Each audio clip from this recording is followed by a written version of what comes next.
Hey, welcome back to the channel. Thought I'd give a little update on how the Bronco's going. So this will be update number 2. Back in April, I bought this thing. It's 1974 Bronco. If you saw the first video, it was basically a basket case. Complete. Everything was there. Engine, short block, heads were rebuilt, but none of it was assembled. Now, we have everything assembled and runs. The block rebuilt, heads rebuilt, everything's bone stock on this. In fact, it's even numbers matching. Everything's date coded D3, D4. Let me see, even on the carburetor. Ain't no way to see that.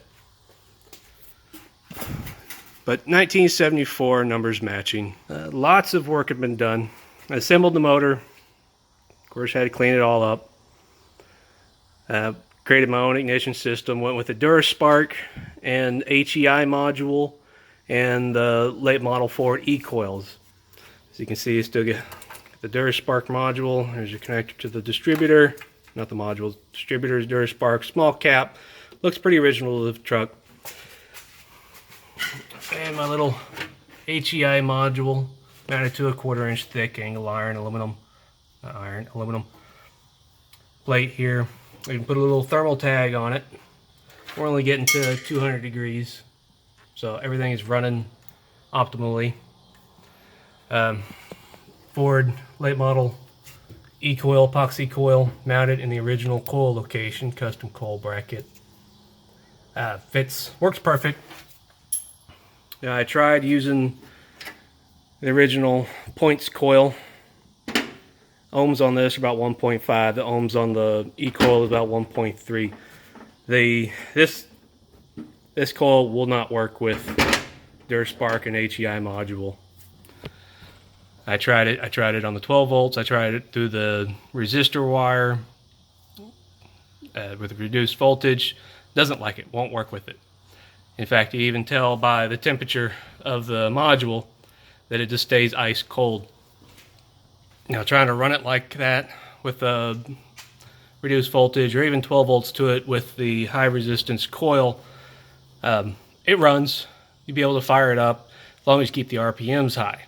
Once they drop down to idle, it'll just flat out die. And it's even worse running through the resistor wire.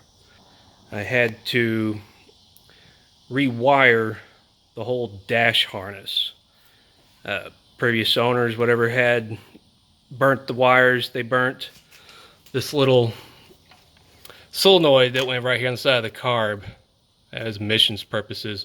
After researching and figuring out what every single wire does, what its purpose is, I was able to rewire, customize, and add on and correct a bunch of issues with the harness and make it direct 12 volts. There's no more resistor wires, no ballast to it anymore. Just straight 12 volts, right to the module, right to the coil. And it runs perfectly. We'll just see how long these little cheap HEI modules last. I got several spares. There's still some temporary wiring in here. This is borrowed spark plug wires and cap off one of my FE engines. When I finally get around to it, decide to clean it all up a little more, I'll get some proper length wires, 45s, and tighten all this up. Probably some bigger, thicker wires too, just be more modern. These 7mm wires seem to be hard to find. Even the radiator, factory original, but it's been rebuilt. Doesn't fit quite right since it's been rebuilt, so I need to get a new aftermarket aluminum radiator. They're plentiful and cheap, and hopefully they fit right. This one does have a whole crack down here, so it does leak a little bit. Not very trustworthy, but for the most part, it's holding water, coolant, and working okay. You can see the big old giant rust hole over there. We'll get to that sooner or later. Right now we're going to work on the driver's side because that's where the more severe rust is. Got the driver's side fender and door off. Finally get to inspect all the rust that's going on over here. There's some minor rust. Not big an issue. And some more major rust. Big hole, just like the other side. There's one over here too, but not as bad. It's the door. And the door support and where the door hangs is just the worst part here. This whole section both this skin and the main support here has got to be replaced. There's just no saving that without replacing it. But luckily all this is available aftermarket, and hopefully this isn't that bad of a job. Just find all my spot welds and pull it all out. Even I think this panel here, I might just replace this in its entirety, as this is rusted out. And on the inside, it goes all the way through, rusted out, and of course they rivet in some patch panels, some on the floor, which the floor is not even that bad. It's just a small section in the middle here that's rusted out. And then of course the kick panel area on the inside has another rivet on panel. So we'll take all that out, get all that figured out. Parking brake mount, I think that little reinforcement there is cracked, so that'll get rusted up or welded up. And of course the eaten through rocker panel. Of course all this is available aftermarket. It's not too bad. I don't know if I want to replace the stop section to the dog legs and the bottom, because they make these as one unit aftermarket, or just replace the skin. The top part's not too bad. But see if we can get some light. You can see where the floorboard has rusted through right here. This is the whole little section. So hopefully that's not too big of a chore. So next up is going to work on all the rust. We got the engine running, got the transmission not rebuilt. I took it apart, inspected it, resealed it, cleaned it all up thoroughly, dropped it on a few toes. I'll cast iron 3-speed, bell housing, and transfer case all at once. That was a chore getting that back in the car, but not all that bad. Very simple truck, very easy to work on. Brakes are also going to be next. It looks like previous owner gave it a decent brake job. There's plenty of meat in the shoes. There's actually fresh hoses, but not on the center hoses for the main soft lines that go to the axles. Front and rear, I got new ones of those coming. Wheel cylinders will need attention. Master cylinder needs rebuilt, and some soft lines up there need to be reconstructed. Bearings, all very good and tight. Even the lock works. Still lots of cleaning up, scraping off all the years of gunk and grime. Pressure washed it before I even started working on it, but still missed some few pieces here. So the master cylinder, don't know how old that is, but it'll get either rebuilt or replaced after I take it apart and inspect it. These soft lines are garbage. In fact, oh, that one just broke off entirely.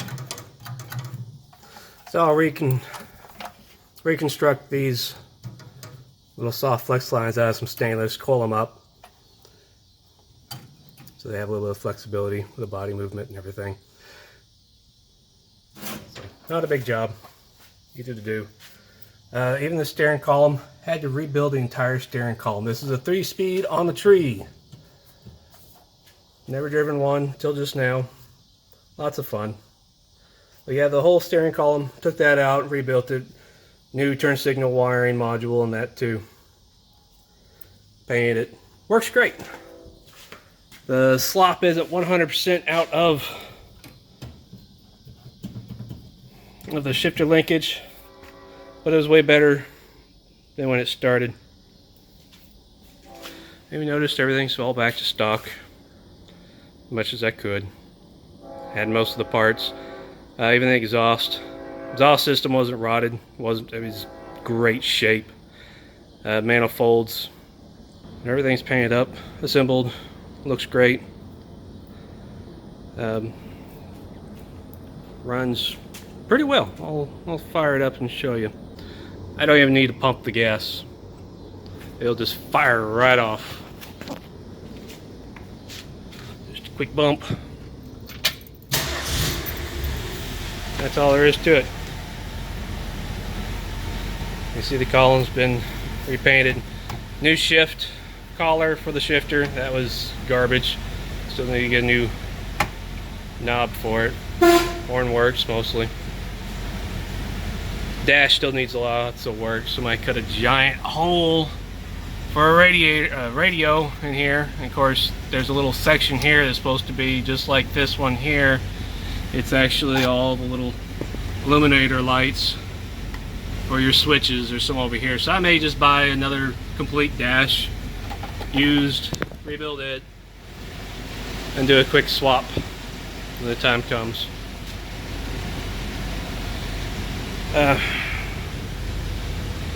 This is the J shifter. I had to rebuild the shifter on that. Of course, if anybody knows anything or used those J shifters, they know there's a little teeny little pin for the pivot, and it just galls and wears and wallers out. What I did was I increased its size. It's a much larger pin. It's actually, I cut off the end of a tap, a little square end to a little threading tap. It's the perfect size for the groove. Cleaned it up, so it's got a larger bearing surface, good hardened tool steels wearing. Drilled it out, cut it, trimmed it, fitted it. Works beautifully. Very tight J shifter now. Works perfect. All my gauges work. And I mentioned before that I had to rewire all the dash. I had to pull this entire dash harness out. Wires all burnt. Did that. Everything works perfect. Even put some LED lights in the gauge cluster. Fuel gauge, temp gauge, not all that accurate. Oil pressure reads high, but it's really about 45, 55. And even the alt amp gauge works perfectly. Engine runs nice and smooth. This is just a basic rebuild. This is a high deck 74 block, so it's lost lots of compression, but with the 40 over, I think it was, and flat top pistons brought my compression up. And these are the 74 heads. They're nothing special, but they do have the smaller chambers to them, so compression is a bit higher. I could have gone with the later model modern heads, but their compression would have been a lot lower. And of course, with all my builds, all my engines, I run a direct mount coolant gauge. Very accurate, very reliable, mechanical, best you can get. It's got a 180 thermostat, so it never leaves 180. But we'll stand to the side because we don't like fans.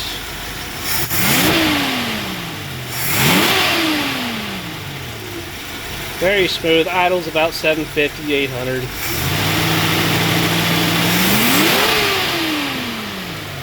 Still a flat Tappet cam. Break-in went smooth and perfect. There's nothing radical or very high performance about that cam. It's basically maybe an RV cam. I figured out what it is. It's a Summit cam.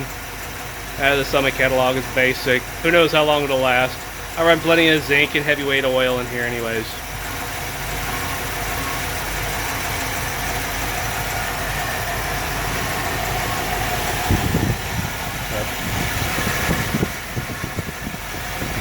I might need to do a little more tuning to it. Adjust the carb, make sure the timing's good. This is kind of a junk Durspark distributor, so if I find a real nice decent one to swap meet, I'll swap it out, but for now it works. It works pretty well. This is still just going to be a running driving restoration. This is not going to be a frame off, at least not anytime soon. I still have this big guy up here up in the rafters that I have to contend with. He still needs finishing up. Interior's about done. Headliner, trim stuff in. Engine's next on it. Go back to the Bronco. Like I said, we got rust to deal with. Not looking forward to that, but I guess got to get done. Brakes got to get done. Then we'll start working on interior bits, making it more of a reliable daily driver. And for most part, the patina, it ain't bad. I'll polish it up a little bit. Yes, I have a Dodge wheel on it. These are 17 by 8s. The offset's perfect. Bolt pattern, of course, it fits. The center hole of the rim doesn't quite fit. The locking hubs, they'll have to be ground out just a hair, maybe a 1/16 of an inch. Ain't no big deal. These are spare wheels I had laying around. Canvas top, or vinyl top, of course, gets redone.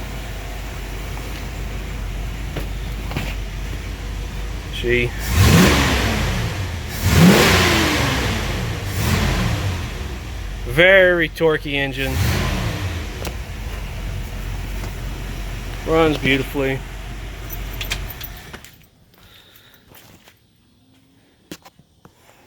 All the panels are straight. Redid the fuel tank, of course. It was in great shape. But I took it out, flushed it out, got some of the rust out. Painted it with some high zinc primer and then some silver tone fuel tank color. Bottom side just has normal sitting forever light surface rust on it. I've been scraping away, wire brushing and spraying PB Blaster all over everything under here, but it's not bad. It's really good shape. Of course, everything's complete. Even the exhaust system wasn't rotted out, so I'm using the factory single exhaust. A little dark, but I put the drive shaft in and actually drove this thing around the yard. No brakes, of course, but keep it in low gear. It's controllable, manageable. A few other things I gotta do. Rebuild the heater box. Gotta find another one of these. You know, 40 years, 40 plus 5 years, whatever. Old. Really isn't that bad of shape, but yeah, it's full of holes. Ain't no good. Heater core needs replacing. They still make those. Fixed the wiring. I guess I had to replace the motor on it at one point. It didn't work, so I'm pretty sure this whole thing is just full of dirt daubers. They kept falling out when I was taking it out. But this is non-detrimental at the moment, and I can be done at my leisure for the most part. There's all the stainless steel lines. What I do for the brake lines. The air cleaner. I guess when they did the EGR removal, they had too big of spacers on it, and this was rubbing the hood. So I gotta fix this hole on the top of the stupid air cleaner. Maybe I'll find another one at the swap meet. In the glove box. For original glove box, this ain't bad, but I thought about repairing it, stiffening it up, lacquering it. Usually I spray trunk spatter paint all on the inside. Make it nice and neat and pretty and somewhat modern, but these things are available aftermarket and cheap, so I'll just replace that. That ain't no big deal. But there she is. She runs, she drives, don't stop. Now starting the next stage of doing the brakes and this nasty rust. I have no idea how all this rusted out. There's some rat's nest of debris on the inside, so maybe just filled up with water. But both sides are in the same condition. The door hang support, all that needs replaced. Rockers need replaced, and a little bit of floorboard work and kick panel work. But other than that, it ain't bad. Really, it ain't. Probably better than a lot of other Broncos. Even the doors are in good shape. There's a few cracks here and there. They all need to be fixed. I'm not going to repaint them as yet, but I will wire brush the inside and rust proof it. But there we have it. That's just a little bit of an update. I got tons and tons of projects. Kind of like this NSU that's sitting over here being used as a workbench for it. Sooner or later I'll get to this, but he's another case of massive rust on the floor. He actually just needs a whole new chassis. Runs though. It's an NSU 1200C, in case you were wondering. And it's just sitting back here in the corner, waiting for me to get around to it. But so far so good. Well, this certainly was a headache to say the least, but all the rusted out panels on the driver's side, kick panels inside, door jamb support, door pillar, and the rocker panel has all been replaced with new sheet metal. All prefab units. Didn't have to customize anything except for this little small piece here. That was no issue there. Bought 2 of these kick panels, 2 different suppliers. I didn't think it fit right. First one, so I bought a second one. Still didn't fit the way I thought it was supposed to, but just turns out it takes a lot of finesse, some force, and a handy dandy house jack to push everything into place. Once you remove this whole support panel from the dash, all this is now unsupported. So I had to put the house jack on the floor and push up to the support up on the inside, which is the bottom of this cowl panel here. Push everything up into place. Then bouncing back and forth between the driver's side and passenger side, how this aligns with everything and the measurements back and forth. Only then was I able to get everything perfectly aligned. May not be 100%, I don't know, but we're close now. Floor's been grafted in place. I said new rockers, all alignment came out pretty well, perfect. Even the underside.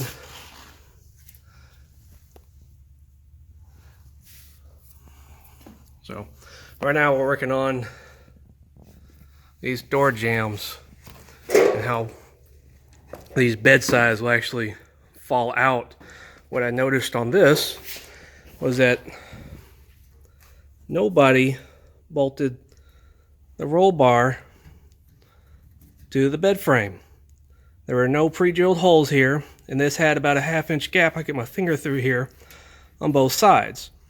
So I used a ratchet strap and attached it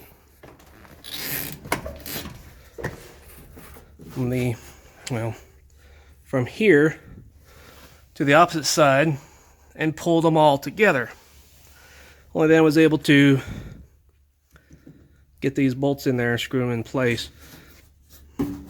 What that'll actually do is when you shut the door, if you notice this section of your door has a gap like here, it'll pull this whole piece inward from the top, and this will actually become flush. Right now I say I still got door issues. I haven't touched where not the striker, but this guy here is in alignment. I think he's too high. May need to raise my door hinges up a little bit too to alignment, but as the door hinges fall, or the door starts to fall this way, the top edge of the door dives into the top edge of that corner there. This is the issue we had before I started taking all this rust out. Right now, if we just lift up, push it in place, we get halfway decent flushness, but the gap is too small. So I got to work on the door hinges here. I did rebuild the hinges with new pins and bushings, so they're actually pretty tight. But a lot of work, a lot of finesse. Probably have to use more house jack and try and get my spacing dimensions correct, but we're well on our way, and it's a lot better than it was. Everything is at least quite solid. Notice it still falls. Have to lift up, push it in, but I'll work on that. At least I got no more rust in all this, because this is what it used to look like. This whole section all rusted out, all that top rusted out. Of course, typical. And that's what the inside looks like. This is what happens when it's just bare steel from the factory. No inside coatings or galvanization process before the cars are actually dipped in vats. So, passenger side is not that as bad. Hopefully I can just get away with this cover piece, maybe a few patches on on the inner kick panel, and of course a whole new rocker. But first time I ever done any kind of major panel repair. I used a combination of a TIG welder and a Cobra acetylene torch, oxy acetylene torch with a Cobra head on it.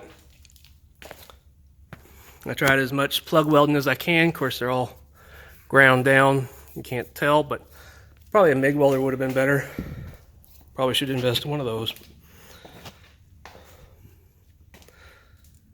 It actually turned out pretty well, as far as I'm concerned. First time job. Yep. But we're getting closer.